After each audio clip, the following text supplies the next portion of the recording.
Hello students, मेरा नाम उमेश कुमार है। स्टूडेंट्स, जैसा कि आपको पता ही है कि आपके यूनिवर्सिटी के एग्जाम्स स्टार्ट हो चुके हैं। तो स्टूडेंट्स, ये जो वीडियो रहेगी पूरी की पूरी ग्रुप थ्योरी पर रहेगी। जितनी भी ग्रुप थ्योरी है, इस वीडियो में मैं आपको पूरी ग्रुप थ्योरी कवर कराऊंगा। नेक्स्ट वीडियो में आपकी रिंग थ्योरी कवर कराऊंगा। स्टूडेंट, जो ग्रुप थ्योरी मैं आपको करा रहा हूँ, इसमें सारे की पॉइंट्स होंगे और इसमें लगभग लगभग सारे के सारे की पॉइंट्स आपके कवर हो जाएंगे पूरी की पूरी बुक के ग्रुप थ्योरी के। हाँ, ये बात कर लेते हैं कि ये जो वीडियो होगी वो किसके लिए हेल्पफुल रहेगी। देखो स्टूडेंट, बीएससी थर्ड सेमेस्टर के लिए हेल्पफुल रहेगी, बीएससी फिफ्थ सेमेस्टर के लिए हेल्पफुल रहेगी, और एमएससी फर्स्ट सेमेस्टर के लिए भी ये एनईपी के अकॉर्डिंग, जो आपकी नेशनल एजुकेशन पॉलिसी है उसके अकॉर्डिंग। देखो, बीएससी थर्ड सेमेस्टर या बीएससी फिफ्थ सेमेस्टर और एमएससी फर्स्ट सेमेस्टर के लिए ये वीडियो काफी हेल्पफुल रहने वाली है। स्टूडेंट, इसमें मैं आपको सारे के सारे की पॉइंट्स समझाऊंगा और किस तरीके से काम करते हैं, और ये सारे एग्जांपल्स लेके आपको समझ चलूंगा। ये वीडियो थोड़ी लॉन्ग होने वाली होगी, पर वन वीडियो इज सफिशिएंट, जैसा कि आपने थंबनेल देखा होगा। तो इस वीडियो को हम स्टार्ट करते हैं। देखिए, सबसे पहले आपको ग्रुप के बारे में पता होना चाहिए, डेफिनेशन ग्रुप की क्या होती है। तो आप सभी को पता है, इसके लिए एक बाइनरी ऑपरेशन होना चाहिए, है ना। और स्टूडेंट, आप मेरी प्ले लिस्ट में जाकर देख सकते हैं कि प्ले लिस्ट में सारी वीडियोस और सारे एमसीक्यूज पहले से ही सॉल्व है। तो पहले देख के आना उनको, तभी समझ में आएगा आपके। ठीक है स्टूडेंट्स, देखिए। तो सबसे पहले ग्रुप, तो ग्रुप के लिए पहला क्लोजर प्रॉपर्टी, एसोसिएटिव, आइडेंटिटी और इनवर्स। अगर ये चार प्रॉपर्टी कोई भी सेट दिए गए ऑपरेशन को होल्ड करता है तो उसको हम लोग ग्रुप कहते हैं। ठीक है, क्या कहते हैं? ग्रुप। अवेलिंग ग्रुप किसे कहते हैं, ये आपको पता ही होगा, कि जिसमें कम्यूटेटिव प्रॉपर्टी और होल्ड हो जाती है, उसी ग्रुप को हम क्या कहते हैं? कौन सा? Abelian group. ठीक है। तो ए स्टार बी बराबर अगर बी स्टार ए आ जाता है तो उसको कहते हैं हम लोग अवेलियन ग्रुप। अब हम बात करते हैं, अपन ने रिमार्क कर रखा है, द वर्ड्स जो अवेलियन है is after name of great mathematician. किसने दिया था? एनएच एबल ने दिया था। ये कभी कभी पूछ लिया जाता है, वो कहीं किताबों में मेंशन होता है, कभी कभी किताबों में मेंशन नहीं होता है। तो ये अवेलियन वर्ड कैसे मिला था, आपको पता चल गया। फाइनाइट और इनफाइनाइट ग्रुप के बारे में बताया होगा। इसमें जिस सेट में फाइनाइट एलिमेंट होंगे उसे फाइनाइट ग्रुप कहेंगे, और जिस सेट में इनफाइनाइट एलिमेंट होंगे उसे इनफाइनाइट ग्रुप कहेंगे। जैसे कि कोई ग्रुप ले लो, वन ओमेगा और ओमेगा स्क्वायर, इसमें कितने एलिमेंट है? तीन एलिमेंट है। अगर मैं लूँ set of integer with respect to addition, इसमें कितने एलिमेंट है? इनफाइनाइट एलिमेंट है। तो ये फाइनाइट ऑर्डर का हो जाएगा और ये इनफाइनाइट ऑर्डर का हो जाएगा। ठीक है। अब बात करते हैं ऑर्डर ऑफ ग्रुप। तो ऑर्डर ऑफ ग्रुप का मतलब होता है, इसको नोट करते हैं हम लोग कार्डिनलिटी ऑफ जी से, जितने उसमें एलिमेंट होते हैं उसी उसका ग्रुप का क्या कहते हैं? ऑर्डर। तो सीधी बात है, अगर कोई ग्रुप कितने ऑर्डर का है? फाइनाइट ऑर्डर का है, तो उसमें कितने जितने एलिमेंट होंगे उसे इसका ऑर्डर बन जाएगा। तो उस ग्रुप का कितना ऑर्डर बनेगा? इसमें तीन बनेगा। ठीक है। अब हम बात करते हैं जेडन ग्रुप के बारे में। जेडन एक ऐसा ग्रुप होता है विद रिस्पेक्ट टू एडिशन। जैसे मैं अगर जेड फाइव के एलिमेंट की बात करूं, तो कौन कौन से एलिमेंट होंगे इसमें? Zero, one, two, three, four, with addition modulo five. तो ये एक जेडन होता है, वो हमेशा अवेलियन ग्रुप बनता है with respect to addition modulo n में। और जो यूएन ग्रुप होता है, अब यूएन ग्रुप क्या होता है वो समझ लीजिए। अगर मैं आपसे कहूँ कि यू फाइव में एलिमेंट बताओ क्या क्या होंगे, तो यू फाइव में एलिमेंट होंगे जो इसके साथ प्राइम होंगे। तो कौन कौन से? वन, टू, थ्री, फोर, है ना। मतलब ये है कि बहुत सारे नंबर होंगे इसके अंदर, उनका जीसीडी उनसे बना रहा होगा। ठीक है। और with respect to multiplication modulo n. और एक बात और ध्यान रखेंगे स्टूडेंट, कि इसी को हम कहते हैं फाइव एन ऑर्डर। क्या कहते हैं? फाइव एन ऑर्डर का। ठीक है। आइलर फंक्शन होता है, ये आपको पता होना चाहिए। ठीक है। तो यूएन में कौन कौन से एलिमेंट होंगे समझ में आ गया। अगर मैं आपसे पूछूं यू एट में कौन कौन से एलिमेंट होंगे, तो क्या बताएंगे आप मुझे? वन होगा, ठीक है, थ्री होगा, ठीक है, फाइव होगा, ठीक है, सेवन होगा, है ना। तो ध्यान रखना, यूएन में हमेशा कैसे आते हैं? इवन काउंटिंग आएगी जब एन की वैल्यू तीन या तीन से बड़ी होगी तब। अब कुछ रिजल्ट है, रिजल्ट बहुत ज्यादा इंपॉर्टेंट रहने वाले होते हैं यहाँ पर, वो समझ लीजिए। हमेशा ध्यान रखना, ग्रुप द आइडेंटिटी एलिमेंट जो होगा ग्रुप के अंदर वो हमेशा कैसा होगा? यूनिक। जैसे पता है आपको, एडिशन के रेस्पेक्ट में जीरो आइडेंटिटी होती है और मल्टीप्लिकेशन के रेस्पेक्ट में वन आइडेंटिटी होती है। ठीक है ना। स्टूडेंट, ये वीडियो काफी हेल्पफुल रहने वाली है। ये मान लीजिए पूरी की पूरी ग्रुप थ्योरी कवर हो जाएगी आपकी एक वीडियो में। ठीक है। In a group every element has a unique inverse. एक बात ध्यान रखना, प्रत्येक एलिमेंट का यूनिक इनवर्स रहेगा हमेशा। अगर किसी एलिमेंट का इनवर्स करेंगे तो किसके बराबर आएगा? उसी एलिमेंट के बराबर आएगा, ध्यान रखिएगा। अगर मैं ए बी का ऑल इनवर्स करता हूँ तो किसके बराबर रहेगा? बी इनवर्स ए इनवर्स बराबर रहेगा। ए बी बराबर ए सी आ रहा है तो लेफ्ट कैंसिलेशन है, और इसको राइट कैंसिलेशन कहते हैं। ठीक है स्टूडेंट, ये आपको पता होना चाहिए। अब हम बात करते हैं सब ग्रुप को। तो एक ऐसे मान लीजिए कि आपके पास ग्रुप है, उसी के अंदर एक सबसेट होगा एच। वो सब ग्रुप कब बनेगा? जब ग्रुप की प्रॉपर्टी को खुद होल्ड करेगा दिए गए बाइनरी ऑपरेशन पे। तो उसको कहते हैं हम लोग सब ग्रुप। अब सब ग्रुप दो टाइप के होते हैं, एक इम्प्रॉपर होता है और एक प्रॉपर सब ग्रुप होता है, ठीक है। तो प्रॉपर सब ग्रुप में और इम्प्रॉपर सब ग्रुप में क्या डिफरेंस होता है वो समझ लीजिए। अगर मैं आइडेंटिटी लूं केवल एक सेट में और पूरा का पूरा ग्रुप ले लूं, तो वो दोनों के दोनों होते हैं इम्प्रॉपर सब ग्रुप। कितने होते हैं हमारे पास इम्प्रॉपर, और बाद बाकी कैसे होते हैं प्रॉपर। तो एक तरीके से आप देख सकते हैं, अगर आपसे कोई पूछे, अगर कोई भी ग्रुप दे रखा है और फाइनाइट ऑर्डर है, इसका ऑर्डर एन, तो आपसे पूछे इसके पास कितने सब ग्रुप है, तो आप फंक्शन निकाल देंगे टाउ एन। टाउ एन क्या होता है, नंबर ऑफ डिवाइजर्स। जैसे मान लीजिए कि आपके पास कोई एक ग्रुप दे रखा है, इसका ऑर्डर है मान लीजिए 20 या 22, 20 मान लीजिए, ठीक है। तो पूछे इसके पास कितने पॉसिबल सब ग्रुप बन सकते हैं, तो आप क्या करेंगे, 20 के फैक्टर कर लेंगे। तो 20 के फैक्टर क्या करेंगे आप, 2 की पावर 2 और इंटू 5 की पावर 1, तो ये पावर होती है, उनमें आप एक ऐड कर सकते हैं, तो 2+1 इंटू 1+1, तो ये कितना हो जाएगा, 3 इंटू 2 इंटू 6, तो ये आगे 6 इसके पास सब ग्रुप होंगे, है ना। तो इसमें से हमेशा दो इम्प्रॉपर सब ग्रुप होंगे, कितने, दो। तो ये सारी चीज वैसे हम सैलो फर्स्ट सैलो सेकंड में सीखेंगे, तो ध्यान रखिएगा। प्रॉपर सब ग्रुप क्या होते हैं और इम्प्रॉपर सब ग्रुप क्या होते हैं वो सही में आ गया होगा। जैसे ग्रुप में केवल, जैसे कोई मान लीजिए, जैसे वन ओमेगा और ओमेगा स्क्वायर एक ग्रुप, ठीक है। इसके अगर मैं सब ग्रुप लिखूं तो पहला सब ग्रुप क्या लिखूंगा, वन, ठीक है ना। दूसरा सब ग्रुप क्या लिखूंगा, वन और ओमेगा और ओमेगा स्क्वायर, है ना। तो इससे क्या समझ में आया, केवल आपके पास दो ही सब ग्रुप बने और दोनों के दोनों कैसे इम्प्रॉपर है। तो बस ध्यान रखना, अगर किसी भी ग्रुप का ऑर्डर प्राइम है, कैसा है, प्राइम, तो उसके पास हमेशा इम्प्रॉपर सब ग्रुप होते हैं, प्रॉपर सब ग्रुप नहीं होते हैं। इस बात को आप ध्यान रखेंगे, ठीक है। यहाँ पे लिखा हुआ है, some authors also define a proper subgroup via सब group of other than G, ठीक है। ऐसे भी कह सकते हैं, बस आइडेंटिटी हमेशा इम्प्रॉपर में ही आएगा। अब इसकी प्रॉपर्टी देख लेते हैं। The identity of any sub group of a group is the same as the group, मतलब जो ग्रुप की आइडेंटिटी होगी वही उसके सब ग्रुप की आइडेंटिटी होती है। और ध्यान रखना, जो ग्रुप के एलिमेंट का इनवर्स होगा वही सब ग्रुप के एलिमेंट का इनवर्स होगा, ठीक है। ये वन स्टेप टेस्ट है कि अगर एच सब ग्रुप होगा, ध्यान रखना कि अगर ए बी का इनवर्स अगर एच बिलोंग कर रहा है, तो वो सब ग्रुप बन जाएगा, ठीक है। और ये भी प्रॉपर्टी आपको पता होनी चाहिए, क्लोजर प्रॉपर्टी होल्ड होनी चाहिए उसके साथ, है ना। एक बात ध्यान रखना, इंटरसेक्शन हमेशा दो सब ग्रुप का क्या बनता है, सब ग्रुप बनता है, पर यूनियन जरूरी नहीं है।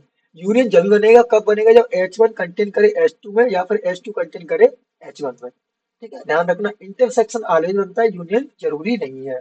यूनियन कब बनता है, जब पहला सबसेट दूसरे का हो या दूसरा पहले का सबसेट हो, ठीक है ना। अच्छा, तो ये एच के में भी डिफाइंड हो जाएगा, ये देख एक रखना। अब देखो, अगर एच और के दो सब ग्रुप दे रखे हैं जी के, किसके, जी के, तो एच इंटू के भी सब ग्रुप होगा जी का, कब होगा, ध्यान रखना, जब के एच बराबर एच के होगा। इस चीज को ध्यान रखना, बहुत इंपॉर्टेंट थिंग्स है। क्या है कि अगर एच और के आर फाइनाइट सब ग्रुप है ऑफ ग्रुप जी के, तो ऑर्डर ऑफ एच के निकालेंगे, क्या निकालेंगे, ऑर्डर ऑफ एच के। पेपर में पूछा जा सकता है आपसे स्टूडेंट। तो क्या होता है, order of H into order of K upon order of H intersection K बराबर रहेगा स्टूडेंट।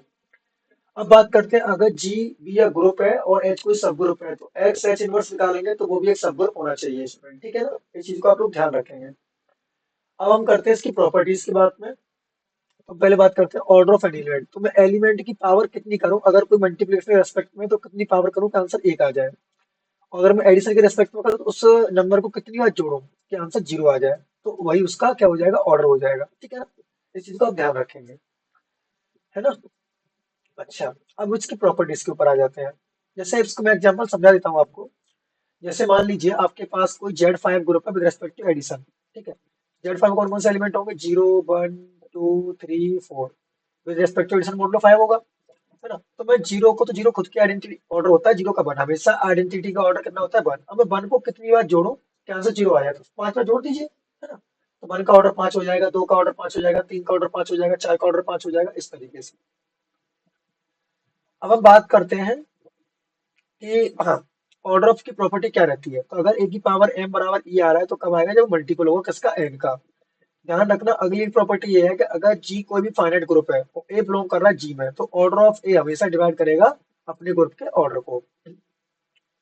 अगर g कोई फाइनाइट ग्रुप है और a बिलोंग करता है g में, तो a की पावर ऑर्डर ऑफ g का, तो हमेशा किसके बराबर आएगा, e के। जैसे मान लीजिए आपके पास एक ग्रुप है 1 -1 आयोटा और माइनस आयोटा, ठीक है। ये ग्रुप होता है, इसके जनरेटर होते हैं 1 आयोटा और माइनस आयोटा, सब जानते ही जानते हैं। अब कह रहा है किसी भी एलिमेंट की पावर, और तो ऑर्डर ऑफ जी करेंगे तो चार होगा, तो आपको सभी को पता है कि मैं किसी के एलिमेंट की पावर चार कर लूं, तो हमेशा हमें क्या मिलेगा, आइडेंटिटी ही मिलेगा, है ना। इसी को ध्यान रखेंगे आप लोग। और ध्यान रखना ऑर्डर ऑफ ए निकाले चाहे ऑर्डर ऑफ ए इनवर्स निकाले बराबर आएगा। जैसे कि मान लीजिए आपका आई का इनवर्स कौन होता है, माइनस आई, तो आई का इनवर्स 4 होता है, तो इसलिए माइनस आई का इनवर्स भी क्या होगा, 4 ही होगा ऑर्डर, ठीक है। फॉर एनी, अगर एक्स बिलोंग टू जी कर रहा है तो ऑर्डर ऑफ ए निकालिए चाहे ऑर्डर ऑफ एक्स इनवर्स ए निकालिए तो बराबर आएगा, ये चीज ध्यान रखिएगा, है ना। ये बहुत इंपॉर्टेंट प्रॉपर्टीज है, आती जाती रहती है। अब हम बात करते हैं, अगर ए हमारे पास कोई एलिमेंट ऑफ फाइनाइट ऑर्डर का, तो अगर मुझे ए की पावर के का ऑर्डर निकालना है तो सिंपल है, order of A upon order of GCD, मतलब होता है ग्रेटेस्ट कॉमन डिवाइजर, इसको आप मासा भी कहते हैं, तो के कॉमा ऑर्डर ऑफ ए लिख लेंगे तो आपको आंसर मिल जाएगा। लैग्रेंज थ्योरम क्या कहती है कि हमेशा ग्रुप का ऑर्डर जो होगा और उसके सब ग्रुप का ऑर्डर, तो सब ग्रुप का ऑर्डर हमेशा ग्रुप के ऑर्डर को डिवाइड करेगा, जब ही करेगा, ध्यान रखना, इफ केस है, इफ एंड इफ नहीं है। क्या एच पहले सब ग्रुप होना चाहिए किसका, जी का, उल्टा नहीं, ट्रू, ध्यान रखना ये बात, कि डिवाइड करेगा तो वो सब ग्रुप बनेगा, नहीं। अगर सब ग्रुप है तो ध्यान रखना वो हमेशा ग्रुप के ऑर्डर को डिवाइड करेगा। ये बात किसने दी थी, लैग्रेंज ने दी थी, किसने दी थी, लैग्रेंज ने। देखो अगर कोई अवेलेबल है तो ए बी की पावर एन को हम लिख सकते हैं ए की पावर बी की पावर एन, ए बी का स्क्वायर ये हो सकता है, ठीक है ना। ये इंपोर्टेंट प्रॉपर्टी, ये वाली काफी बार एग्जाम में पूछी भी गई है, कि अगर कोई ग्रुप अवेलेबल है तो ए स्क्वायर बराबर आइडेंटिटी के बराबर आएगा ही आएगा। ए बी का inverse a inverse b inverse होगा कब, जब वो अवेलेबल होता है। और इन जनरल क्या होता है, सब जानते हैं इन जनरल क्या होता है, ए बी का इनवर्स होता है बी इनवर्स ए इनवर्स, है ना। ए बी की पावर एम निकालना है तो ए की पावर एम बी की पावर एन रहेगा, है ना। ये बात को आप देख सकते हैं। हाँ, ये इंपॉर्टेंट प्रॉपर्टी है कि क्या है, कि अगर जेड एन अवेलियन है, जेड एन हमेशा अवेलियन होता है, ध्यान रखना, और यूएन हमेशा अवेलियन होगा, हमेशा कैसा होता है, अवेलियन, यूएन भी अवेलियन होता है और जेड एन भी अवेलियन होता है। साइक्लिक ग्रुप क्या होता है, सब लोग जानते हैं, ऐसा ग्रुप जिसमें कम से कम एक ऐसा एलिमेंट मिल जाए वो सारे एलिमेंट को जनरेट कर दे, है ना। तो उस ग्रुप को कहते हैं हम लोग साइक्लिक ग्रुप। जैसे मान लीजिए आपके पास वन माइनस वन आयोटा और माइनस आयोटा है, तो आपको पता है आई की हेल्प से मैं चार एलिमेंट जनरेट कर सकता हूँ माइनस आई की हेल्प से। ध्यान रखिएगा हमारे पास कम से कम दो जनरेटर होंगे, कितने होंगे, दो। ध्यान रखना जब भी आपसे जनरेटर पूछे तो आप क्या निकालेंगे, function phi of n function निकाल देंगे, ठीक है। ध्यान रखिए every cyclic group is abelian, पर कन्वर्स इसका ट्रू नहीं है, क्या अगर हर एक अबिलियन ग्रुप साइक्लिक हो जाए, जैसे के फोर है, के फोर साइक्लिक नहीं होता पर अबिलियन होता है, ठीक है। तो every cyclic group is abelian but converse not true. Every सब group of cyclic group is cyclic, ध्यान रखना इस चीज का, हमेशा साइक्लिक ग्रुप का सब ग्रुप कैसा रहेगा, साइक्लिक ही होगा। अगर ए जनरेटर है तो उसका इनवर्स जनरेटर होगा, इस चीज को ध्यान रखेंगे। The order of cyclic group is equal to the order of generator, इस चीज को ध्यान रखेंगे। जैसे कि आपको पता है ऑर्डर ऑफ ग्रुप कितना, चार था, तो आई का कितना है, वो भी चार है, ये चीज को ध्यान रखेंगे आप लोग। ये कह रहा है आपसे, क्या कह रहा है स्टूडेंट, कि if a is finite group of order n contains an element of order n, then the group must be कैसा होना चाहिए, साइक्लिक होना चाहिए। Every group of prime order, हमेशा अगर कोई ग्रुप प्राइम ऑर्डर का है तो हमेशा कैसा होगा, वो साइक्लिक होगा, इस चीज को ध्यान रखेंगे आप लोग। Every infinite cyclic group has exactly to generators, वो कौन सा होता है, Z of set of integers, है ना। इसके पास दो जनरेटर होते हैं, कौन कौन से, वन और माइनस वन, ठीक है। इनफाइनाइट ऑर्डर का है तो कितने होंगे उसके पास, दो, ठीक है, अगर साइक्लिक ग्रुप है तो। और फाइनाइट ऑर्डर का कितने होंगे, फाइव एन, कितने होंगे, फाइव एन। तो कैसे निकालते हैं फाइव एन फंक्शन को, किसी भी नंबर को एन बराबर पी की पावर ए, क्यू की पावर बी, आर की पावर सी टाइप से लिख लीजिए। अगर आपको फाइव एन निकालना है, क्या निकालना है, फाइव एन, तो कैसे निकालेंगे, n one minus one upon p, ठीक है ना, one minus one upon q, है ना। अगर मुझे मान लीजिए फाइव ऑफ ट्वेंटी निकालना है तो कैसे निकालोगे, ट्वेंटी के फैक्टर के लिए, तो टू की पावर टू इंटू फाइव की पावर वन, तो कैसे निकालोगे, तो फाइव ऑफ ट्वेंटी को, तो इस फॉर्मूले को यूज कर सकते हैं आप लोग, तो ट्वेंटी ब्रैकेट में one minus one upon two और one minus one upon five, solve कर लीजिए, तो twenty into one upon two और इंटू फोर अपॉन फाइव, तो टू टू टू जा टू फोर जा एट, तो इसका आंसर आ गया एट। इस तरीके से आप निकाल सकते हैं जनरेटर्स, ठीक है। अब बात करते हैं, अगर जी कोई फाइनाइट साइक्लिक ग्रुप है तो इसका ऑर्डर एफ एन आ रहा है, तो कब आएगा, ओनली जिसका वन होगा, ठीक है, इसको ध्यान रखिएगा। अब ग्रुप ऑफ प्राइम ऑर्डर, उसके पास हमेशा कोई प्रॉपर सब ग्रुप नहीं होगा, तो प्राइम ऑर्डर ग्रुप कैसा होगा, हमेशा सिंपल होगा, कैसा होगा, सिंपल। सिंपल ग्रुप क्या होता है, सबको पता होना चाहिए, कि जिसके ग्रुप का, जिसके पास कोई प्रॉपर सब ग्रुप नहीं होते हैं उसी को हम कहते हैं सिंपल ग्रुप, ठीक है। A non-trivial group G which has no proper subgroup must be a group of prime order, ठीक है, बात वही है। Converse of Lagrange theorem true नहीं होता, इस चीज को ध्यान रखना, मैं पहले बता रखा हूँ आपको। अगर आपको total number of sub group पूछे तो मैं पहले बता रखा हूँ, टाउगर निकालते हैं हम लोग, ठीक है, इस चीज को ध्यान रखिएगा आप लोग। Zn is cyclic for positive integers, इस चीज को भी देख लेना आप लोग, कब, जब उसका जीसीडी बना रहा हो, ठीक है।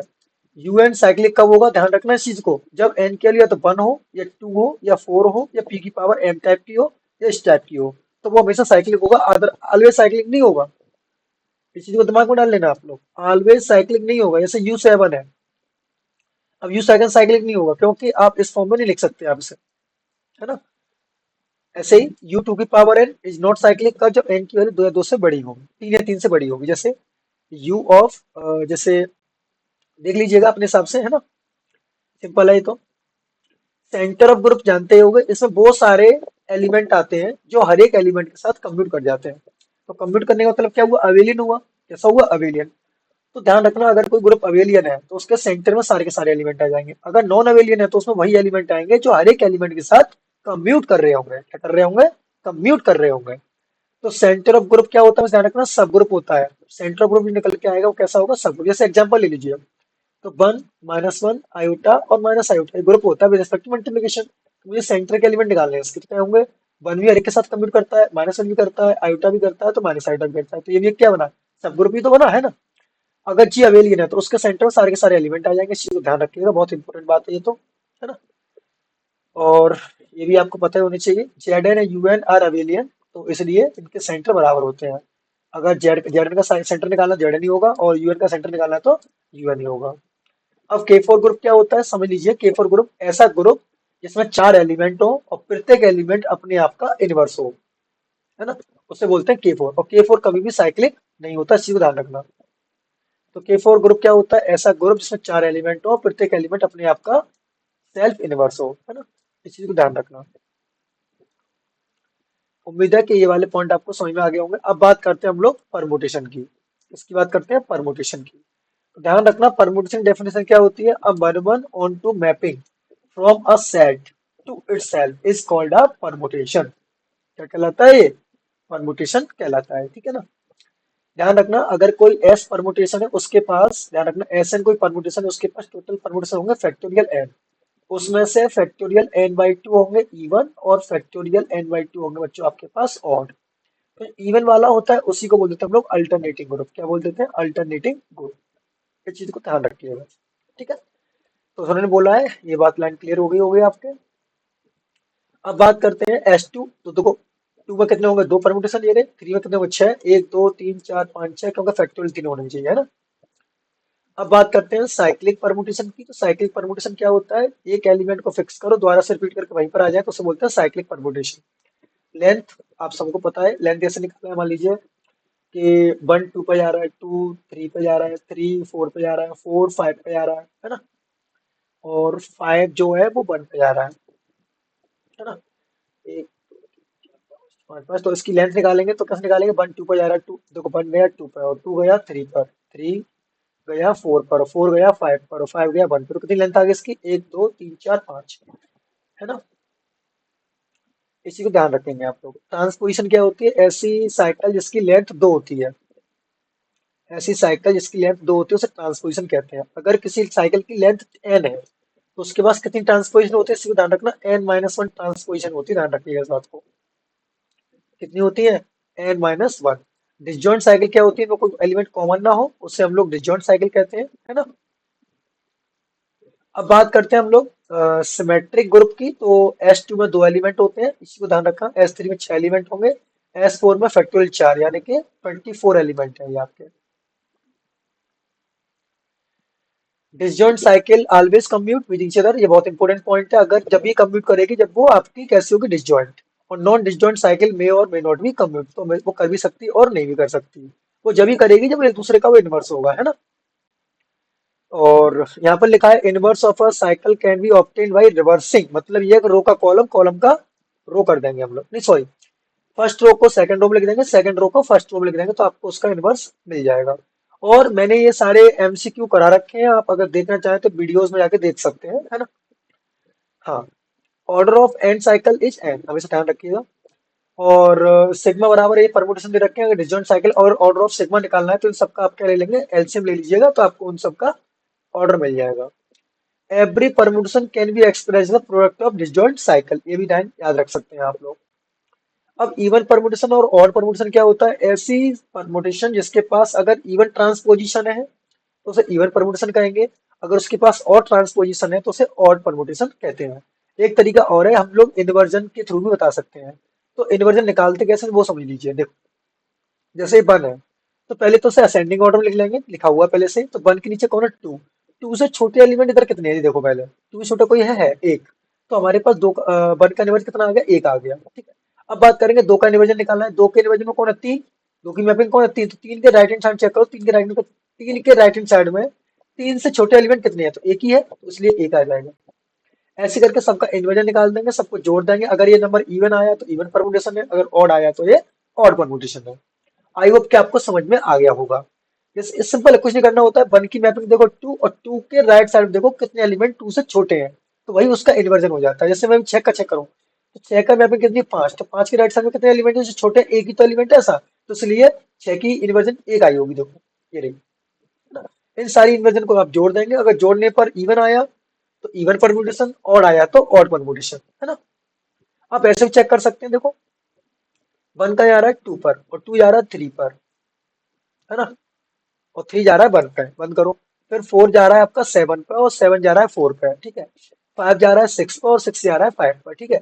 तो आप देखो ये तीन लेंथ की है, तो दो परम्यूटेशन होंगे, दो ट्रांसपोजिशन, इसके पास एक, इसके पास एक, तो टोटल कितना आया? चार। तो ऐसे भी चेक कर सकते हैं विद द हेल्प ऑफ किससे? ट्रांसपोजिशन से, है ना। तो ये आपको मेथड बताया कौन सा वाला? मैंने आपको इन्वर्जन वाला, और ये बताया मैंने आपको ट्रांसपोजिशन वाला। तो किसी भी तरीके से आप लोग सॉल्व कर सकते हैं। अब बात करते हैं सिग्नेचर क्या होता है। जो आपके पास इन्वर्जन निकल के आया उसकी माइनस वन की पावर कर दो, तो या तो प्लस वन आएगा या माइनस वन आएगा। अगर माइनस वन आएगा तो odd permutation, even plus one आएगा तो इवन परमुटेशन, है ना। Signature of an even permutation निकालें, अगर वो वन आता है तो इवन परमुटेशन का वन आएगा, ऑड का माइनस वन आएगा। और सिग्नेचर अगर आप निकालते हैं दो परमुटेशन मल्टीप्लाई का, तो आप उन्हें मल्टीप्लाई कर सकते हैं, और इनवर्स का वही होगा जो उसका था, है ना। हाँ, अब रिजल्ट पे आ जाइए इनके। तो रिजल्ट क्या कहते हैं, ध्यान दीजिएगा कि a permutation can not be both. हमेशा कोई परमुटेशन होगा या तो वो इवन होगा या फिर ऑड होगा, दोनों नहीं हो सकता, है ना। तो ये आपको परमुटेशन समझ में आ गया होगा। अ cycle of odd length is an even permutation. सबको पता है कि अगर ऑड लेंथ है, अगर कोई भी साइकिल है उसकी परम्यूटेशन की लेंथ है एन, तो उसके पास हमेशा जानते हैं एन माइनस वन ट्रांसपोजिशन होंगी। अगर ये नंबर इवन होगा तो ऑड आएगा, ऑड आएगा तो इवन आएगा। तो इसका मतलब यही हुआ ना, अगर किसी भी परम्यूटेशन की ऑड लेंथ है तो उसके बाद वो इवन परम्यूटेशन होगा, अगर इवन है तो वो ऑड परम्यूटेशन होगा। आइडेंटिटी परम्यूटेशन हमेशा कैसी परम्यूटेशन होती है? इवन परम्यूटेशन होती है, इस बात को ध्यान रखिएगा आप लोग। Product of two even permutation even होगा, है ना। अगर दो ऑड है तो उनका भी इवन आएगा। अगर इवन परमुटेशन है और एक ऑड है तो मल्टीप्लाई करोगे तो ऑड आएगा, है ना। इस चीज को ध्यान रखिएगा। और इवन इवन का इवन रहेगा, ऑड ऑड का ऑड रहेगा। इनवर्स निकालोगे इवन का तो इवन, ऑड का ऑड रहेगा। हमको पता है कि एस एन में एन बाई टू हमेशा इवन परमुटेशन होते हैं, और n by two factor n by two odd permutation होते हैं। इस चीज को आप लोग ध्यान में रखिएगा। अगर हमें पर्टिकुलर लेंथ का फॉर्मूला लगाना हो तो पर्टिकुलर लेंथ के लिए होता है। और सबसे इंपॉर्टेंट रिजल्ट ये है कि अगर आपको आर साइकिल के कितने परमुटेशन है तो फॉर्मूला लगाना, तो आपका यह फॉर्मूला क्या रहेगा? N P r upon r. बहुत इंपॉर्टेंट फॉर्मूला है। जैसे मान लीजिए एस फोर में ऐसे कितने परमुटेशन होंगे, इनकी लेंथ दो होगी। तो आप इस फॉर्मूला लगा देंगे। किस तरीके सॉल्व करेंगे? तो आप four P two upon two इसको सॉल्व कर लेंगे तो आपको पता चल जाएगा कि एस फोर में कितने ऐसे परमुटेशन होंगे जिनकी लेंथ टू होगी, है ना। ऐसे चेक कर सकते हैं आप लोग। हाँ, अगर एच कोई सब ग्रुप है एस एन का, तो एवरी एस परमुटेशन एग्जैक्टली उसके पास आधे होंगे, ठीक है। अगर अल्फा बीटा दो है, और आपसे पूछा गया है कि बीटा अल्फा बीटा इनवर्स कैसा होगा। ध्यान रखना, अल्फा आर बोथ इवन और ऑड। अगर अल्फा इवन है तो ये इवन होगा, अगर ये ऑड है तो ये ऑड होगा, डिपेंड्स ऑन अल्फा, है ना। इस चीज को ध्यान रखिएगा। एवरी पर एलिमेंट ए एन, अगर एन की वैल्यू तीन या तीन से ज्यादा है तो उसको हम डिस्जॉइंट साइड में लिख सकते हैं। इस चीज को भी ध्यान दीजिएगा, है ना। बहुत इंपॉर्टेंट रिजल्ट है ये।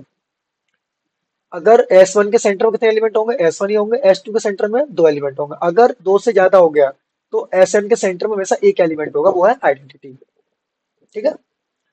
अगर मैं सेंटर ए वन के सेंटर में देखो तो ए वन एलिमेंट होंगे, ए टू के सेंटर में देखो तो ए टू एलिमेंट होंगे, ए थ्री के सेंटर में देखो तो ए थ्री एलिमेंट होंगे। बट अगर चार या चार से ज्यादा जाओगे तो केवल एक आइडेंटिटी बचेगा, है ना। इस चीज को ध्यान रखिए। तो ये टेबल बनाई हुई है मैंने, तो टेबल आपको ज्यादा इम्पोर्टेंट नहीं है ये, ठीक है। वैसे तो वो टोटल एलिमेंट बताए हैं कि आपको पता होना चाहिए कि एक एक लेंथ के कितने होंगे, तीन लेंथ के, चार लेंथ के, वो सारी चीजें है ना, इसमें ज्यादा ध्यान नहीं देना आपको। अब हम आते हैं अपने अगले टॉपिक की ओर, जो टॉपिक बहुत इंपॉर्टेंट है आपका। वो टॉपिक है आपका क्या, सिंपल है, छोटा सा टॉपिक है वो भी।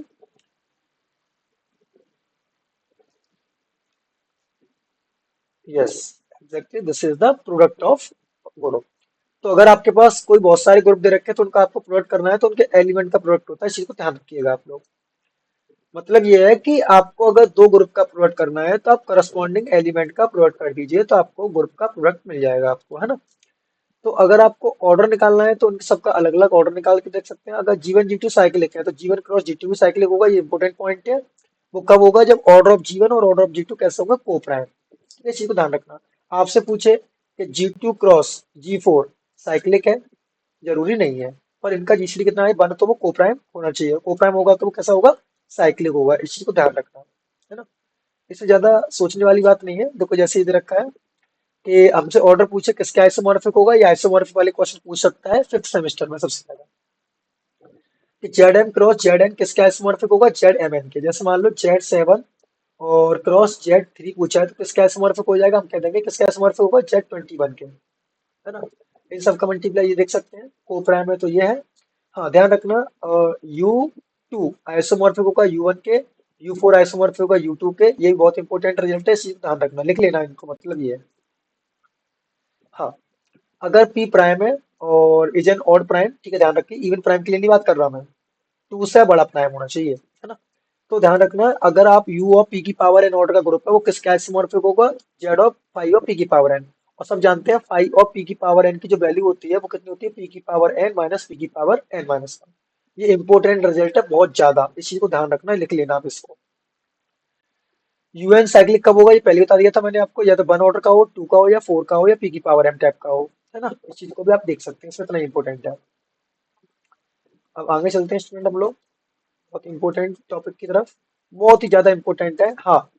ये आप मान लीजिए आपको ये रिजल्ट मिलेंगे इतने ज्यादा इंपॉर्टेंट कि आप इन रिजल्ट की हेल्प से बहुत सारे क्वेश्चंस को बहुत आसानी से सॉल्व कर सकते हैं।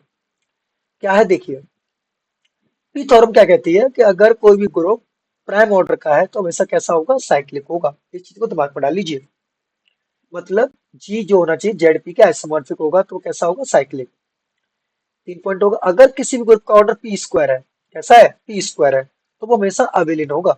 अगर कोई भी ग्रुप है और इसका ऑर्डर पी स्क्वायर टाइप का है तो वो ग्रुप हमेशा कैसा होगा, अबेलियन होगा। या ऐसे कह सकते हैं, there does not exist and non abelian sub group P square, है ना। इस चीज को ध्यान रखिएगा आप लोग, ठीक है। ये भी आप देख सकते हैं, अगर किसी भी ग्रुप का ऑर्डर पी क्यू है, कितना है, पी क्यू, तो अप टू आइसोमॉर्फिज्म होंगे और उसके पास नॉन अबेलियन ग्रुप के ऑर्डर होंगे, कितने, पी क्यू ऑर्डर के। ठीक है, अगर किसी ग्रुप का ऑर्डर पी क्यू है, ध्यान रखना उसके उसके सेंटर में पी एलिमेंट होते हैं और वो नॉन अबेलियन होगा, है ना। और पी स्क्वायर है तो वो कैसा होगा, अबेलियन। अगर कोई ग्रुप है, जैसे मान लीजिए ऑर्डर किसी का 15 दे रखा है, क्या दे रखा है, 15, तो 15 का फैक्टर करेंगे तो आप कितना होगा, थ्री और फाइव, तो इस तरीके से लिख सकते हैं। तो अगर आप देखते हैं अगर थ्री डिवाइड नहीं करता है फाइव माइनस वन को, तो वो ग्रुप हमेशा कैसा होगा, आपका साइक्लिक होगा। कैसा होगा, साइक्लिक। इस चीज को ध्यान रखना। अगर कोई group P square into Q type का दे रखा है और आपको अगर जो P square into Q type का देखा है, P does not divide Q minus one और Q does not divide P square minus one, then G must be an abelian. इस चीज को ध्यान रखना। जैसे इसको आप चेक कर सकते हैं, 45 है तो 45 को आप लिख सकते हैं थ्री का स्क्वायर इंटू फाइव, है ना। लिख सकते हैं कि नहीं लिख सकते। तो आप देख सकते हैं कि आप पी की वैल्यू तीन मान लीजिए और क्यू की वैल्यू फाइव मान लीजिए, तो आप इसको फोल्ड करेंगे तो वो साइक्लिक आएगा या नहीं आएगा, आप चेक करके देख सकते हैं। इस रिजल्ट को आप ध्यान दीजिएगा। Fundamental theorem of finite ability group क्या कहती है, अगर कोई भी एन है उसको उस तरीके से लिख रखा है आपने, तो उसके पास डिस्टिंक्ट है, तो उसके पास कितने अभी नॉन आइसोमॉर्फिक होंगे, इतने इसके पार्टीशन के अलावा, किसके बराबर, पार्टीशन। समझते हो पार्टीशन के बारे में आप लोग। Fundamental theorem does not depends upon the base, it depends upon the only powers. जैसे मान लीजिए आपके पास कोई ग्रुप है, इसका ऑर्डर है 100, तो आपसे पूछा कितने अप टू आइसोमॉर्फिक होंगे इसके पास, तो आप क्या करेंगे, 100 के फैक्टर कर लेंगे, तो टू की पावर टू इंटू फाइव की पावर टू, है ना, यही हो जाएंगे। तो इसके पार्ट कितने होंगे, हम दो कितने से लिख सकते हैं, तो p of two into p of two, तो दो को हम लिख सकते हैं दो तरीके से, इसको दो तरीके से, तो इतना आंसर हो जाएगा चार, है ना। ध्यान रखना किस पर डिपेंड करता है, पावर, है ना। अब मैं आपको समझाता हूँ किस तरीके से करता है, वो समझ लीजिएगा।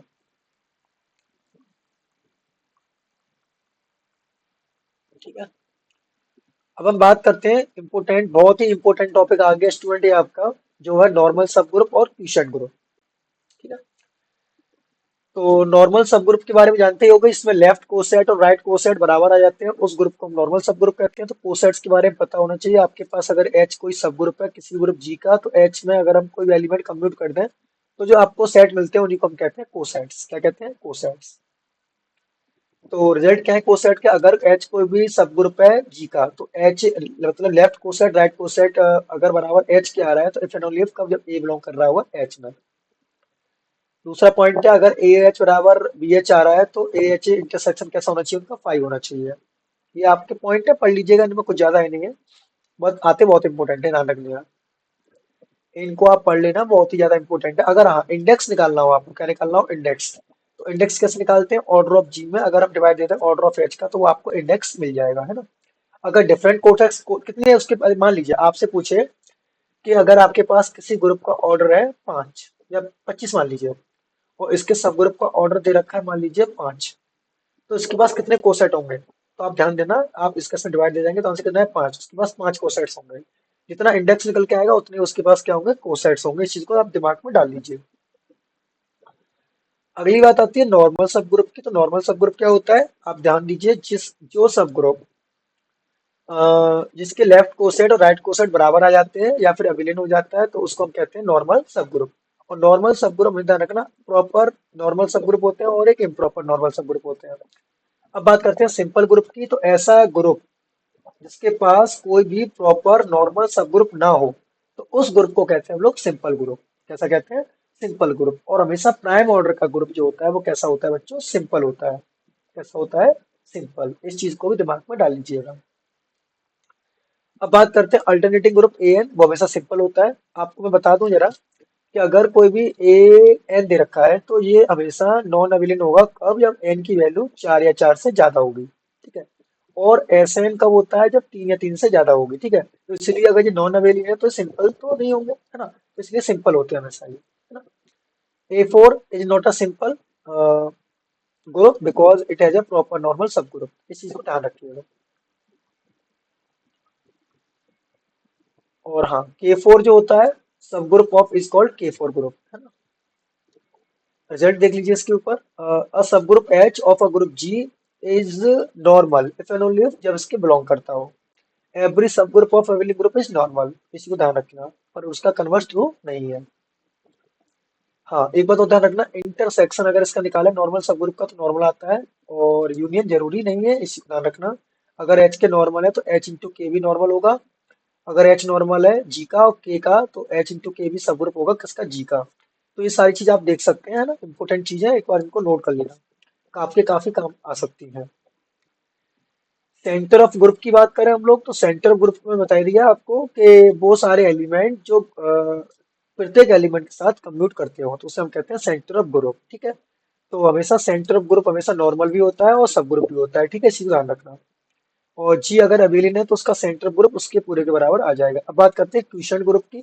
तो क्वेश्चन ग्रुप को हम नोट करते हैं जी बाई एस से। तो इसमें किस टाइप के एलिमेंट होते हैं? एच ए टाइप के एलिमेंट होते हैं, है ना। अब बात करते हैं क्वेश्चन ग्रुप के बारे में। Every question group is an abelian group is abelian but converse is not true. बहुत इंपॉर्टेंट रिजल्ट है ये वाला। Every question group of a cyclic group is cyclic. हमेशा अगर कोई ग्रुप क्वेश्चन ग्रुप है और उसका सब ग्रुप साइक्लिक है, तो वो साइक्लिक ही होगा, पर इसका कन्वर्स ट्रू नहीं है। और एक और बात ध्यान रखना, जिसका इंडेक्स अगर 2 आ जाता है, तो वो हमेशा नॉर्मल सब ग्रुप होगा, इसी को ध्यान रखना। हाँ, ये भी देख लीजिएगा आप लोग, इंपॉर्टेंट चीजें हैं सारी की सारी। ये भी इंपॉर्टेंट पॉइंट है, ये भी इंपॉर्टेंट पॉइंट है। और हाँ, सेंटर हमेशा नॉर्मल सब ग्रुप में आता है, ध्यान रखना। या तो जिसका इंडेक्स 2 आ जाए, अगर कोई उसका सब ग्रुप कैसा है? इम्प्रॉपर है, तो इम्प्रॉपर सब ग्रुप हमेशा नॉर्मल होगा, पहली बात। दूसरी बात, अ, मैं आपको बता दूं कि अगर जैसे Q8 एग्जांपल ले लीजिए, तो Q8 के जितने भी सब ग्रुप होते हैं वो सारे के सारे नॉर्मल होते हैं। इसी को ध्यान रखना, क्यों होते हैं? क्योंकि उसके जो देखो मैं आपको समझा दूं। Q8 ग्रुप जो होता है उसके हमारे पास कौन कौन से एलिमेंट होते हैं? +-1, +-i और +-j और प्लस माइनस के, ये एलिमेंट होते हैं। तो उसके सब ग्रुप अगर आप लिखते हैं तो H1 में 1 लिखेंगे, H2 में क्या लिखेंगे 1 और -1, ऐसे H3 में लिखेंगे आप लोग कितना 1 -1 आयोटा माइनस आयोटा, ऐसे H4 H5 H6 जो भी है 6 बनते हैं इसके। तो हमेशा H क्यूबेड जो होता है वो कैसा होता है, नॉर्मल होता है। अब बहुत इंपॉर्टेंट बात आ गई हमारी किसकी, होमोमॉर्फिज्म की। किस मैपिंग को हम लोग होमोमॉर्फिज्म कहते हैं? तो जिसमें आपके पास कोई एक ग्रुप होगा जी से लेके जीडीएस तक मैपिंग जारी होगी, तो अगर इसमें मैपिंग प्रिजर्व कर जाए, क्या कर जाए, मैपिंग प्रिजर्व कर जाए, तो उस मैपिंग को हम कहते हैं हम लोग क्या, होमोमॉर्फिज्म। और जो मैपिंग होमोमॉर्फिज्म होती है और वन वन होती है उसी को कहते हैं हम लोग मोनोमॉर्फिज्म।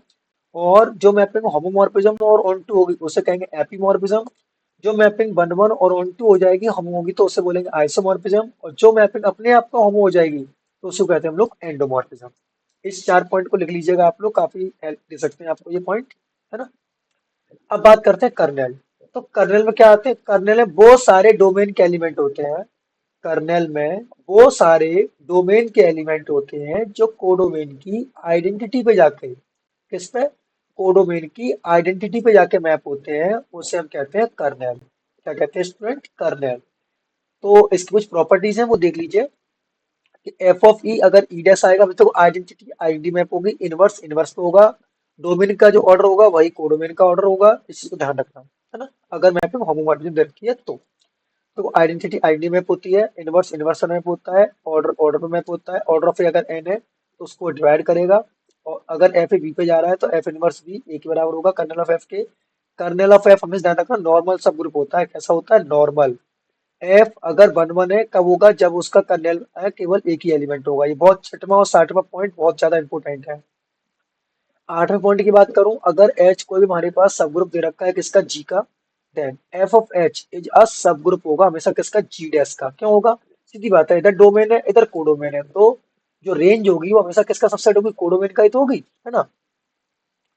एच अगर कोई नॉर्मल सब ग्रुप है तो एच एफ भी नॉर्मल होगा, अगर एच साइक्लिक है तो एफ एच भी साइक्लिक होगा, अगर एच अबिलियन है तो एफ एच भी अबिलियन होगा।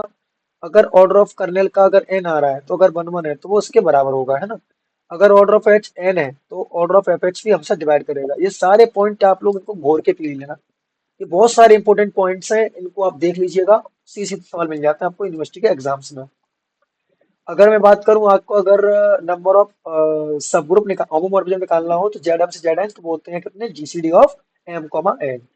फंडामेंटल थ्योरम क्या कहती है कि हमेशा जो सब ग्रुप होता है वो आइसोमॉर्फिक होता है अपने क्विसेंट ग्रुप के, है ना। ये है, ये आती है हमेशा, ध्यान रखना, एवरी होमोमॉर्फिक इमेज ऑफ, ये ऑप्शन में आता है एवरी होमो, होमो ध्यान रखना आपको, image of a group G is isomorphic to the some quotient group of G.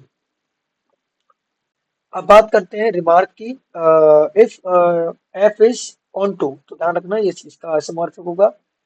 अब नेचुरल होमोमॉर्फिज्म क्या होता है, नेचुरल होमोमॉर्फिज्म कहिए या कैनोनिकल होमोमॉर्फिज्म कहिए, क्या होता है, अगर एच कोई भी नॉर्मल सब ग्रुप दे रखा है जी का, we defined a mapping this, तो जहां पर एफ ऑफ जी करने पर एच जी टाइप का आ जाती है और कर्नल ऑफ एफ किसका रहा है, एच की, तो उसे बोलते हैं हम लोग नेचुरल होमोमॉर्फिज्म। तो कंडीशन जाती है एवरी नॉर्मल सब group of a group G is kernel of homomorphism of G के। अब फर्स्ट थ्योरम तो मैंने आपको बताई दी, इसकी सेकंड थ्योरम भी आप देख लेना क्या कहती है, इसको रीड आउट कर लेना, ये पूछ ली जाती है मैथमेटिक्स में आपसे, है ना, पेपर में। तो फर्स्ट थ्योरम क्या कहती है, सेकंड क्या कहती है, थर्टीन थ्योरम है इसकी। कैली थ्योरम बहुत इंपॉर्टेंट है, every group is isomorphic to a permutation group, every group is isomorphic to a permutation group, बहुत सीधा रिजल्ट पूछा जाता है ये। अब बात करते हैं कि रिजल्ट की, ध्यान रखना, जब भी नंबर ऑफ होमोमॉर्फिज्म पूछेगा तो जीसीडी निकाल देंगे। नंबर ऑफ होमोमॉर्फिज्म के फोर से जेड पूछेगा, अगर एन के इवन होगी तो 4 आएगा, ऑड होगा तो 1 आएगा, है ना। तो नंबर ऑफ होमोमॉर्फिज्म के फोर से क्यू एट पूछे तो 4 रहते हैं, हमेशा ध्यान रखना। एसएन में पूछे तो 3 ये रहेंगे। अगर क्यू एट से जेड पूछे तो ये रहेगा, क्यू एट से डिस पूछेगा 16, इसका 4 इसका 2। ये बात हमेशा ध्यान रखनी है आप लोग, आपके लिए बहुत हेल्पफुल रहने वाले हैं रिजल्ट ये वाले। सीधे जैम में और वैसे ही पूछे जाते हैं रिजल्ट, आप इनको देख लेना, बहुत इंपॉर्टेंट रिजल्ट है ना। अगर डिवाइड नहीं करता है तो 1 आएगा, डिवाइड करता है तो 3 आएगा, है ना। ये रिजल्ट है, इनको रिजल्ट इतना याद रख पाओगे, पढ़ोगे बार बार तो अभी याद होंगे, है ना। आगे देखते हैं स्टूडेंट ऑफ, बहुत इंपॉर्टेंट रिजल्ट स्टार्ट होने वाले हैं, क्लास इक्वेशन। क्या, क्लास इक्वेशन। तो क्या होता है कॉन्जुगेट क्लास, पहले बात करते हैं कॉन्जुगेट क्लास के बारे में। किसके बारे में? कॉन्जुगेट क्लास के बारे में, है ना। तो क्या कहती है कॉन्जुगेट क्लास, वो देखिए कि अगर ए बी का कॉन्जुगेट कब कहलाएगा, जब ए को मैं x inverse b x type का लिख दूंगा। ऐसा कोई मुझे एक एक्स एलिमेंट मिलेगा कि मैं अगर ए को इस तरीके से लिख पा रहा हूं तो मैं कह पाऊंगा क्या, कि ए जो है वो बी का कॉन्जुगेट है। ठीक है। और ध्यान रखना जो ये रिलेशन निकल के आता है कॉन्जुगेंस का, वो कैसा होता है, इक्विवेलेंस होता है, रिफ्लेक्सिव भी होता है, सिमेट्रिक भी होता है और ट्रांजिटिव भी होता है। पेपर में बार बार पूछा जाता है कि रिलेशन ऑफ कॉन्जुगेंसी, तो रिलेशन ऑफ कॉन्जुगेंसी क्या होता है, हमेशा इक्विवेलेंस होता है। कैसा होता है? इक्विवेलेंस होता है ना। इस चीज को ध्यान रखना। हाँ, ये बहुत इंपॉर्टेंट पॉइंट है। As conjugacy is an equivalence relation, so it's partition of the group into disjoint equivalence classes and these classes known as conjugate classes। अब यहाँ पर क्लास ऑफ इक्वेशन किस तरह दिखाएंगे, क्लास ऑफ ए तरीके से दिखाते हैं। अब बात करते हैं कैसे कैसे क्लास निकालते हैं। तो स्टूडेंट मैं आपको सीधे फॉर्मूले की तरफ ले जाता हूँ, किस तरीके से आप लोग क्लास इक्वेशन निकाला करेंगे। अब सुनो, अगर कोई भी ग्रुप जी है तो उसको प्रूव करिए क्लास ऑफ ए, अगर ए के एलिमेंट आ रहा हो जब आएगा जब उसका सेंटर में एलिमेंट बिलोंग कर रहा होगा। क्लास ऑफ ए हमेशा एक एलिमेंट तभी आएगा जब उसका सेंटर में बिलोंग कर रहा होगा। अगर ए सेंट्रलाइजर नहीं है तो उसकी क्लास ऑफ इक्वेशन में कम से कम दो एलिमेंट होंगे। अगर कोई एलिमेंट उसके सेंटर में बिलोंग नहीं कर रहा है तो उसके हमेशा कितने क्लास इक्वेशन होंगे, दो एलिमेंट। अगर क्लास इक्वेशन सेंटर में बिलोंग कर रही है तो एक एलिमेंट होगा। ठीक है, ये बहुत इंपॉर्टेंट पॉइंट है ना। अगर जी अबेलियन है, ध्यान रखना क्लास ऑफ ए बराबर ए होगी फॉर एवरी ए। अबेलियन है तो, और नॉन अबेलियन है तो फिर उसके लिए दो तीन कुछ भी हो सकता है। और सिग्मा और एन दो परमुटेशन है वो भी सिमेट्रिक, तो सिग्मा इनवर्स एस एन भी कैसा होगा, साइक्लिक होगा। ठीक है। दो permutation of conjugate in the symmetric group S n if and only if, कब, जब वो साइक्लिक हो जाएंगे। हाँ, इंपॉर्टेंट पॉइंट है ये वाला, अगर नंबर ऑफ कॉन्जुगेट क्लास निकाली है किसकी, एस एन की, किसकी निकाली जाए, एस एन की, तो किसका बराबर होगा, पार्टीशन ऑफ पी एन के। अब पार्टीशन क्या होता है, जैसे आपसे पूछे कि एस थ्री में कितनी क्लासेस होंगी, तो पी थ्री, तुम तीनों कितने से लिख सकते हैं, तीन तरीके से लिख सकते हैं। अब पूछे एस फोर में कितनी कॉन्जुगेट क्लास होंगी, तो पी फोर, तो चारों को लिख सकते हैं हम लोग पांच तरीके से। अब पूछे वो एस फाइव में बताओ, तो एस फाइव कितनी होंगी, तो पी फाइव को लिख सकते हैं हम लोग सात तरीके से। तो इस तरीके से आप निकाल सकते हैं। नॉर्मलाइजर या सेंट्रलाइजर कहिए तो एक ऐसा एलिमेंट ग्रुप का जो क्लास ऑफ ए के बराबर रहेगा, जो हर एक एलिमेंट के साथ कम्प्यूट कर रहा हो, तो उसे बोलते हैं हम लोग नॉर्मलाइजर। क्या बोलते हैं, नॉर्मलाइजर या फिर सेंट्रलाइजर कहते हैं, है ना। तो जैसे क्यूएट है तो क्यूएट में कितने एलिमेंट होंगे उसके सेंटर में, तो हमको पता है आठ है तो दो एलिमेंट होंगे, है ना। इस चीज को आप देख सकते हैं। अब एक बात ध्यान रखना, ये बहुत इंपॉर्टेंट पॉइंट है कि अगर ए अगर जी में बिलोंग कर रहा है तो उसका सेंट्रलाइजर जो सेंटर होगा, सेंटर जो सेट आएगा वो नॉर्मलाइजर का हमेशा क्या होता है, सबसेट होता है। तो इसीलिए हमको पता है कि जो क्लास ऑफ ए में एलिमेंट होंगे वो कौन से होंगे, order of G upon order of N. अगर कैसा है हमारे पास जी फाइनाइट है तो class equation of finite group तो क्या रहेगी, हमेशा ऑर्डर ऑफ जी बराबर summation of order of G upon order of N. ठीक है, इस चीज को ध्यान रखिएगा। Second form of class equation की बात की है तो ये बहुत इंपॉर्टेंट रिजल्ट है क्लास इक्वेशन के बारे में, है ना। तो ऑर्डर ऑफ जी बराबर ऑर्डर ऑफ जेड जी और a belong they not belong this, तो इस चीज को ध्यान रखिएगा, है ना। पूछा जाता है काफी बार बार।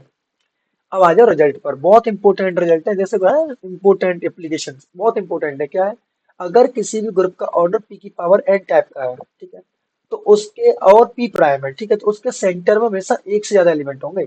इसका मतलब ये है कि a group of prime order power order always has trivial non trivial centres.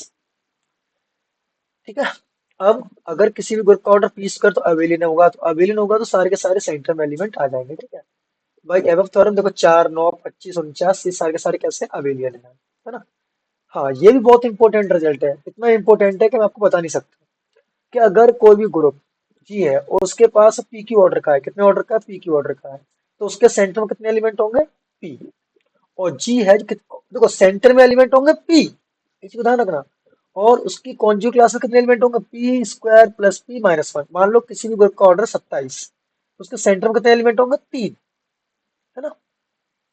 और पर अगर पूछूं मैं उसके कॉन्जुगेट क्लास कितने होंगे, तो थ्री का square plus three minus one, तो नौ प्लस तीन माइनस वन, तो 11 एलिमेंट होंगे उसके सेंटर में, सॉरी उसकी कॉन्जुगेट क्लास में। बहुत इंपॉर्टेंट रिजल्ट है, रिजल्ट नंबर 14।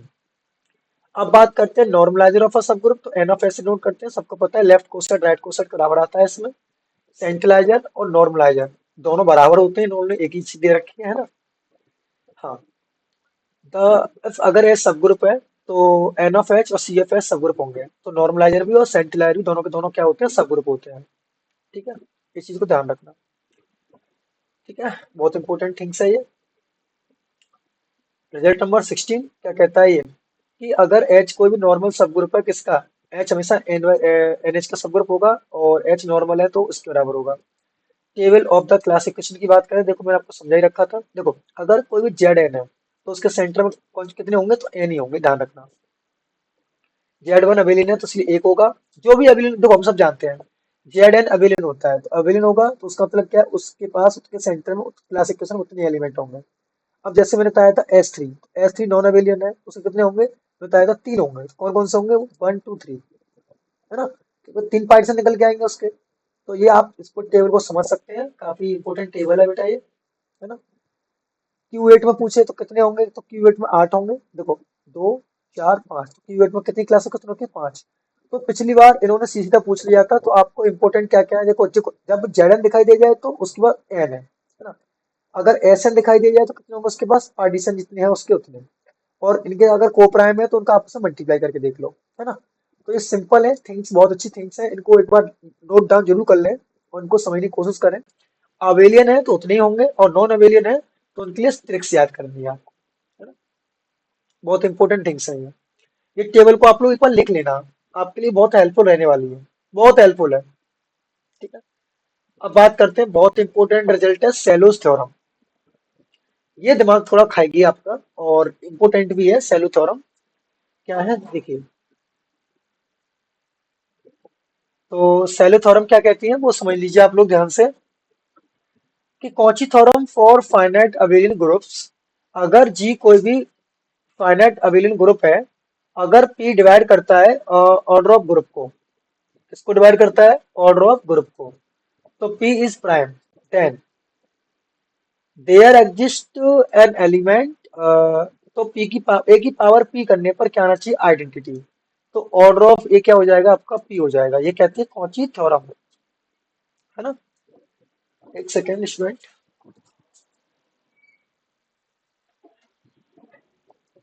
ठीक है, अब बात करते हैं हम लोग student Cauchy converse of Lagrange theorem. तो कन्वर्स टू नहीं होता, मैंने आपको पहले बता दिया था। अगर जी फाइनाइट ग्रुप है और एम डिवाइड करता है ऑर्डर ऑफ जी को, किसको डिवाइड करता है, ऑर्डर ऑफ जी को, वेयर एम दिस, तो उसके पास कम से कम एक सब ग्रुप होगा, इसका ऑर्डर कितना होगा, एम। अगर डिवाइड करता है तो Cauchy theorem of finite group क्या कहती है, अगर आपके पास पी ए कोई ऐसा नंबर मिल जाता है, अगर वो ग्रुप के ऑर्डर को डिवाइड करता है, तो there exist an element of order P in G में। ठीक है, सेलो फर्स्ट थ्योरम क्या कहती है, और सेलो पी क्या होता है, आप जिसका ग्रुप का ऑर्डर पी की पावर एन टाइप का होता है उसी को हम कहते हैं सेलो पी थ्योरम।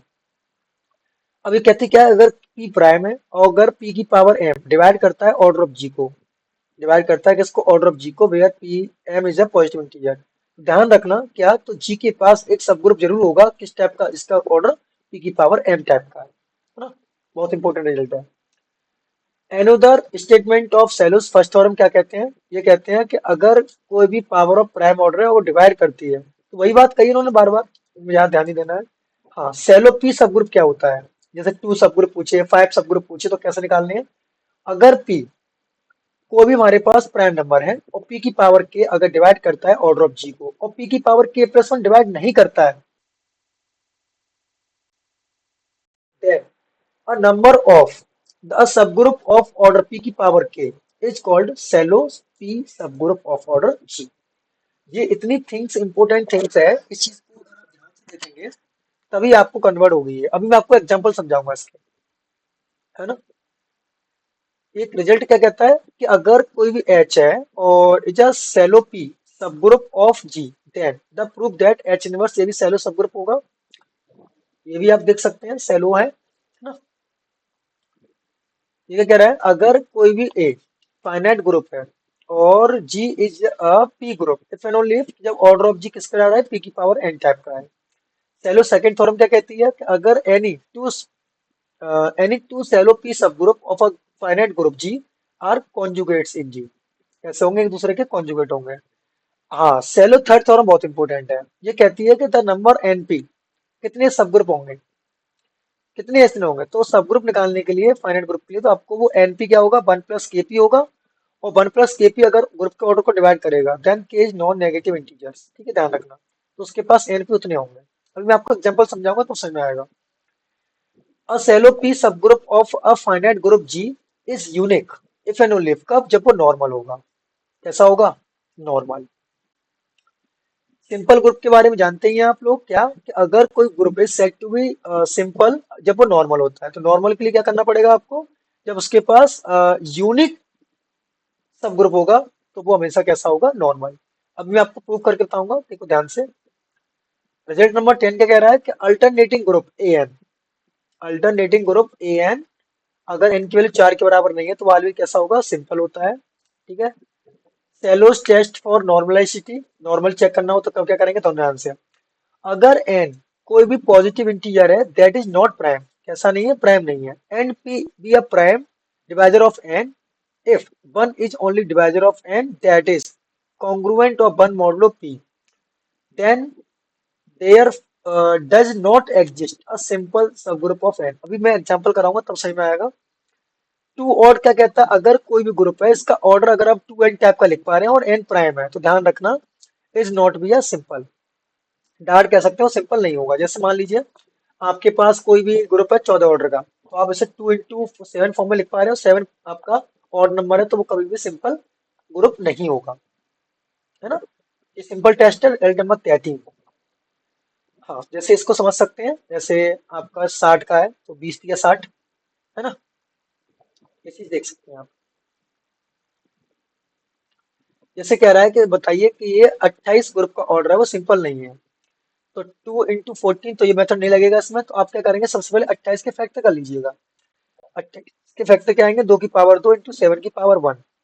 आप अगर ये दिखा देते हैं कि इसके पास 28 और 1 ऑर्डर के अलावा भी इसके पास और कोई सब ग्रुप है, तो ये सिंपल नहीं होगा। सिंपल कब होगा? जब इसके पास दो ही सब ग्रुप हो। कौन कौन से? या तो 1 ऑर्डर का या फिर 28 ऑर्डर का। इसके अलावा अगर कोई इसका ऑर्डर सब ग्रुप एग्जिस्ट करता है, तो ये सिंपल नहीं होगा। जैसे 28 आया, तो मैं आपको चेक करना चाहूंगा, या तो 2 के सब ग्रुप होंगे 2 ऑर्डर के, या 7 ऑर्डर के होंगे 7 के। चेक करना चाहूंगा तो आपको सेलो थर्ड कहती है, अगर इसके पास सेलो 7 सब ग्रुप होगा, तो 1 + 7 के ग्रुप के ऑर्डर को डिवाइड करेगा। तो 1 + 7 के 28 को डिवाइड करेगा। 28 मतलब ये, अब सबको पता है 1 + 7 के का और 7 का जीसीडी 1 आएगा, तो उसका मतलब क्या है? 7 से 7 कट जाएगा, तो क्या बचेगा? ये इसको डिवाइड करेगा। अरे 1 + 7 के कभी भी 7 को डिवाइड तो नहीं करेगा, तो किसको डिवाइड करेगा? 4 को। और 4 को कब डिवाइड कर पाएगा? के केवल 0 होगी, है ना? तब तो डिवाइड कर पाएगा 1, है ना? तो इसका मतलब क्या हुआ? केवल एक ही सब ग्रुप आया, इसका ऑर्डर 7 था। इसका मतलब ये हुआ इसके पास एक सब ग्रुप और है, इसका ऑर्डर 7 है, तो इसलिए सिंपल नहीं रहा। है ना? क्योंकि इसके पास प्रॉपर सब ग्रुप एग्जिस्ट कर रहा है, इसका ऑर्डर कितना है? 7, इसलिए ये सिंपल ग्रुप नहीं रहा। अब जैसे इसने कहा कि अगर किसी भी ग्रुप का ऑर्डर है 5 के स्क्वायर इस टाइप का है, तो कह रहा है सेलो 5 सब ग्रुप निकालो इसके, निकालो इसके, और सेलो 11 के सब ग्रुप। देखिए सिंपल है, कैसे निकालना है हमें वो देखिए। भाई सेलो थर्ड थ्योरम, तो एन फाइव में चेक कर लेते हैं। देखो, तो 1 + 5 के इसको डिवाइड कर रहा है कब? तो ये कब डिवाइड करेगा वो चेक कर लीजिए। 1 + 5 के 77 को कब डिवाइड करेगा? सीधी बात है, देखो 1 + 5 के चेक करने हैं, तो 1 + 5 के डिवाइड करना चाहिए 5² 7, 11। तो 1 + 5 के तो 5 के साथ तो को प्राइम, तो किसके साथ रहेगा प्राइम? मतलब डिवाइड करेगा 77 के साथ। तो 1 + 5 के 70 को कब डिवाइड करेगा? के लिए तो 0 हो या 2 हो, है ना? तो उसके पास कितने सब ग्रुप आए? 2। कितने आए? 2, है ना? तो इसका मतलब क्या हुआ? तो हम ये लिख देंगे, जी हैज 1 और 11। देखो 1 आया एक तो, है ना, और एक 11 का आया। तो जी हैज 1 और 11 सेलो 5 सब ग्रुप। इसी को ध्यान रखना। अब तुम्हें लगा ले 7 के, तो 7 को डिवाइड कर देखो, तो 7 का कभी डिवाइड कर 0 होगा तब। तो अब 7 सब ग्रुप होना चाहिए इसके लिए। तो आपको समझ में आ रहा होगा कैसे मैं कर रहा हूँ, है ना? ऐसे ही आप चेक करना चाहते हैं किसके साथ? 11 के साथ। तो 11 में कब आ रहा है? केवल एक, केवल 0 होने पर तब आ रहा है, तो केवल एक ही ऑर्डर का आ रहा है, तो उसके पास यूनिक है। तो यहाँ से आपके पास रिजल्ट निकल के आगे क्या? Here we see that G has a unique subgroup, 7 subgroup, since it is a unique must be normal, hence G is not a simple because उसके पास उसके ऑर्डर से भी कम ऑर्डर के सब ग्रुप है, प्रॉपर सब ग्रुप, इसलिए सिंपल नहीं है। ठीक है। आपको चेक करना है कि जिस ग्रुप का ऑर्डर 40 है क्या वो सिंपल होगा, तो 40 के फैक्टर करेंगे तो ये फैक्टर आ गए। तो अगर मुझे आपके पास या तो 2 ऑर्डर के सब ग्रुप होंगे, इसके पास 5 के होंगे, तो 1 + 5 के अगर ऑर्डर ऑफ जी को डिवाइड कर रहा है तो उसमें उसके पास सब ग्रुप होंगे, चेक कर लीजिए। तो आपको पता है 1 + 5 के का 5 के साथ जीसीडी कितना आ रहा है, 1 आ रहा है। तो अब 1 + 5 के 8 को कब डिवाइड करेगा, जबकि केवल 0 होगी, तो इसका मतलब क्या हुआ कि 5 ऑर्डर का केवल एक ही सब ग्रुप होगा, है ना। तो जब 5 ऑर्डर का सब ग्रुप लाई कर रहा है तो इसका मतलब क्या है, ये प्रॉपर सब ग्रुप होगा, तो प्रॉपर सब ग्रुप होगा तो उसको डिवाइड भी करेगा, और प्रॉपर होगा तो वो सिंपल नहीं होगा। जिसके पास प्रॉपर सब ग्रुप होते हैं वो सिंपल नहीं होता है। तो उम्मीद है कि ये भी समझ में आ गया होगा एग्जाम्पल आपके। ऐसे ही अगला एग्जांपल है कि ये चेक करना है कि सिंपल है कि नहीं है, चेक कर लीजिए। तो आप क्या करेंगे कि आप इसके फैक्टर कर लेंगे, तो फैक्टर ये आ गया, तो या 13 के साथ चेक कर लो या 11 के साथ, इन्होंने 11 के साथ चेक किया। तो 1 + 11 के इसको डिवाइड करना चाहिए। तो 1 + 11 के देखो ये सिंपल है, 1 है तो केवल देखो सीधी बात है, 1 + 7 के कभी 11 को डिवाइड तो करेगा नहीं, किसको करेगा 169 को, और 169 को कभी डिवाइड करेगा जबकि केवल 0 होगी, तो केवल कितना है 1। तो मतलब ये हुआ कि इसके पास 11 का स्क्वायर टाइप का इसके पास एक सब ग्रुप है, वो भी कितना, तो 121 का। तो उसका मतलब क्या हुआ, सब ग्रुप है, तो उसका मतलब क्या हुआ, इसका मतलब ये हुआ कि उसके पास प्रॉपर सब ग्रुप है। और जब प्रॉपर सब ग्रुप होगा तो उसको, तो वो हमेशा सिंपल नहीं होगा।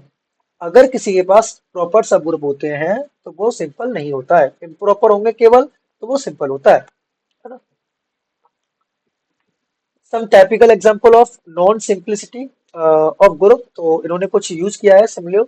Now we consider some typical example of non simplicity group in the above examples, P Sylow subgroup the first but the following examples we required some more computations. क्या है, जैसे मान लीजिए आपको प्रूफ करना है कि जिसका ग्रुप का ऑर्डर 56 है तो वो सिंपल नहीं होगा। तो 56 ले लीजिए, दोनों से चेक करेंगे, 1 + 7 के और 1 + 2 के भी चेक कर लेंगे। तो 1 + 7 के इसको डिवाइड करना चाहिए, इसको डिवाइड नहीं करेगा तो उसका मतलब क्या है, 1 आ रहा है और 8 आ रहा है ना।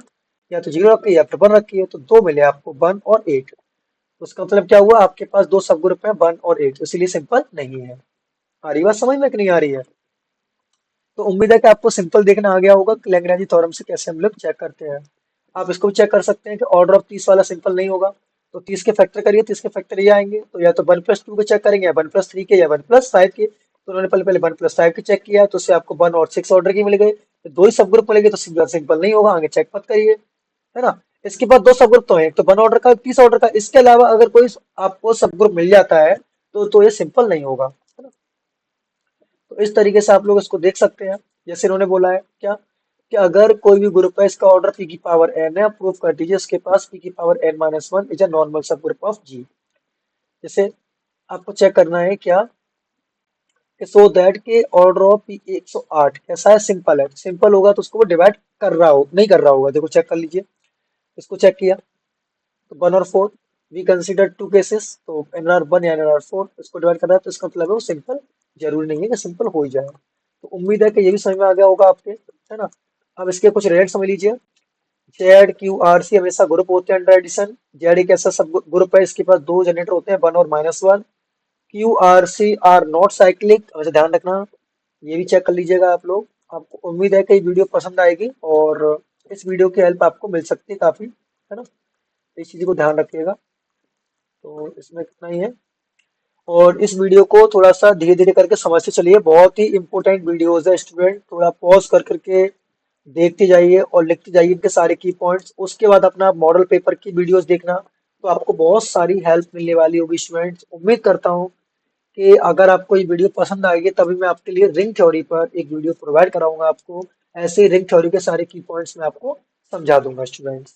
Okay students, thank you for watching students, और शेयर करिए और लाइक जरूर करिए और